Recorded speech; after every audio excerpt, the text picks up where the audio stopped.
wisdom makes you famous. Wisdom commands men. Wisdom is attractive. Wisdom makes you a sought after. People will be queuing up to look for you simply because you are wise. It says, you will arise and have mercy on Zion, for the time to favor her. Yes, the set time has come. This was a psalmist's prayer. You will arise. So what it means is that favor doesn't just jump. Favor is sought. You seek for favor. Favor doesn't just jump. You seek earnestly for favor. It says, you will arise and have mercy on Zion, for the time to favor her. It means there is a set time that you must seek for. So favor doesn't just jump. Favor is something that you must earnestly seek. Labor is good, but favor is better. You can work very hard, but there is something about working hard with ease. You know, you can diligently labor. You can labor very hard. But when the Lord grants you favor, everything comes with ease. And that's why it's very important that you must seek for favor. Psalm 119, verse 58, the Passion Translation. It says, with all my heart, I seek your favor. Pour out your grace on me as you promise. This is another prayer. It says, with all my heart, I seek your favor. So you need to bring out the all of you to ask for the favor of God. Because there is something about the favor of God. It makes you walk so much, and exploit is brought. You see your life producing a lot of tremendous results. This is Shift Conference this morning. You see, one of the ways you can shift from a point that you are to another point is when the favor of God embarrasses you. You can shift from somewhere to another point when the favor of God embarrasses you. Say, with all my heart I seek. There are places, there are levels that you are in that you need to pray for to leave, because that level has expired. That's why it shifts. There are seasons. Sometimes you can stay on a season and you are celebrating. Wow, I'm doing amazing. I'm doing this business. It's going. And that season has long ago expired. Because many times, many people are not sensitive to the new door of favor. So they stay there. And while it's good to celebrate what you have, but there is something more that you can have if you seek Him. If you seek for favor. With all my heart, I seek your favor. Pour out your grace on me as you have promised. Exodus 33 verse 13. Let me show you an example of a man that sought the favor of God. Exodus 33 verse 13. It says, we are told that Moses prayed to God that if you are pleased with me, teach me your ways, so I may know you and continue to find favor with you. Moses prayed to God, if you are pleased with me, teach me your ways. Let me tell you something very interesting. Moses was asking God for wisdom. You see, sometimes when you hear the word favor, you think it's big cars alone. You think it's that great job. You think it's just about promotion. You know, many of us have constrained. We have defined. We have a box definition of what favor is. So when you don't have, when you're not, when probably you are due for marriage and you have not yet married, and there are other things that are happening around your life, you don't know that God has been favoring some other things. Because why? You have a program definition of what favor is. But look at the story of Moses. He prayed to God, say, if you are pleased with me, teach me your ways. He was asking God for wisdom. You know, because wisdom is a form of favor.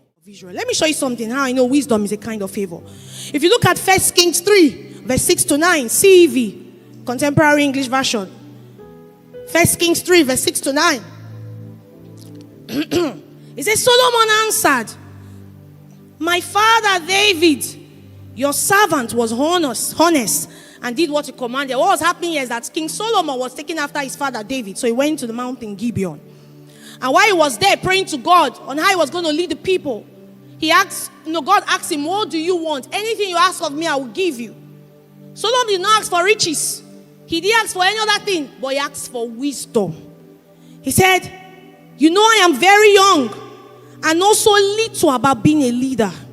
And now I must rule your chosen people, even though there are too many of them to count. He says, please make me wise and teach me the difference between right and wrong. Then I will know how to rule your people. If you don't, there is no way I could rule this great nation of yours. He needed to exceed his father's level. He needed to rule the people. He did not ask for more riches. He didn't ask for more mansions. He asked for wisdom. Because you see, the labor of fools can weary them because they don't know how to go into the city. There is wisdom. It's possible to labor and labor foolishly, but you can labor wisely. The labor of fools weary them because they don't know how to go into the city. So there is a city that God has set aside for you in this season. But you see, you need the wisdom of God so you can labor wisely. King Solomon could have taken after the father's throne, and the father's throne would have been nowhere anymore. Do you realize that some people, that their father has lived a particular life and they handed over their legacy, but maybe the father died, the business died, the company died, the company is no longer in existence. It's not because the man did not do anything, did not put something on the table, but the children did not labor wisely, so they killed their father's business. King Solomon knew that if he asks for more riches, can have more riches, but doesn't have what it will take to sustain it. So he asked God. He says, I won't ask for riches. I won't ask for any other thing. But you see, I will ask for wisdom. Give me wisdom as a leader to rule over these great people. And let me tell you something very interesting. King Solomon asked for wisdom. He got it. Now see, wisdom is a kind of favor. If you go down to 2 Chronicles 9, verse 1 to 7, CEV, quickly. 2 Chronicles 9, verse 1 to 7, CEV. It says, the queen of Sheba, listen, I'm not sure if we have CEV, KJV. So please just listen. 2 Chronicles 9, verse 1 to 7, CEV. So I can read it when you get home. The queen of Sheba heard of how famous the wisdom made Solomon famous. The queen of Sheba heard how famous Solomon was. So she went to Jerusalem to test him with difficult questions. She took along several of her officials. She traveled all the way from her province. She took along several of her officials and she loaded her camels with gifts of spices, jewels, and gold.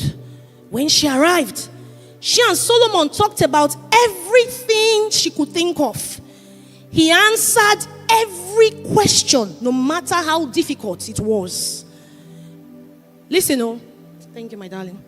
The queen was amazed at Solomon's wisdom. She was a queen, remember, she had a position. But she traveled all the way with all her officials. She came with a test.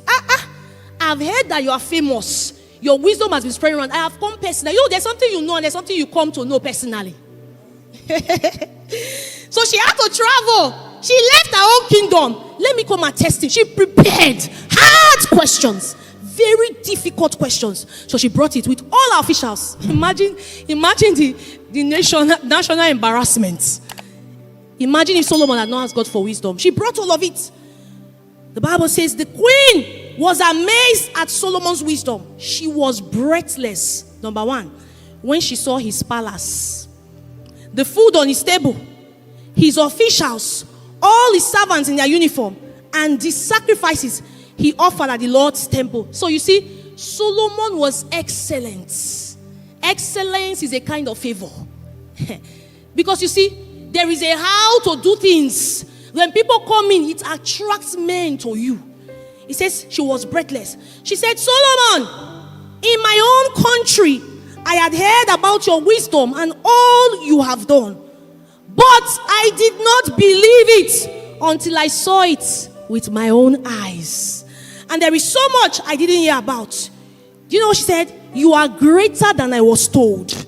Your people and officials are lucky to be here, where they can listen to the wise things you can say.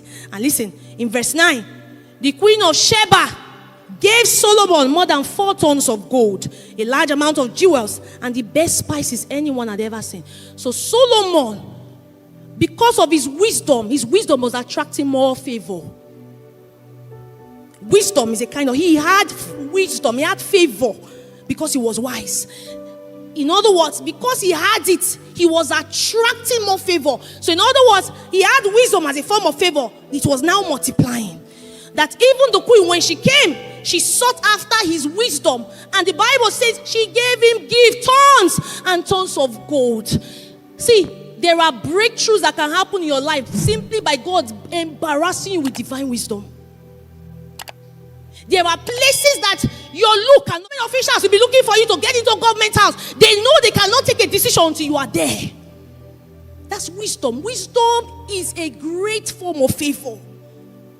Deborah sat under the palm tree. People were coming to ask. There was a chaos in her land. People were coming together to ask, inquire of what can happen. What is the next thing? That's what wisdom does.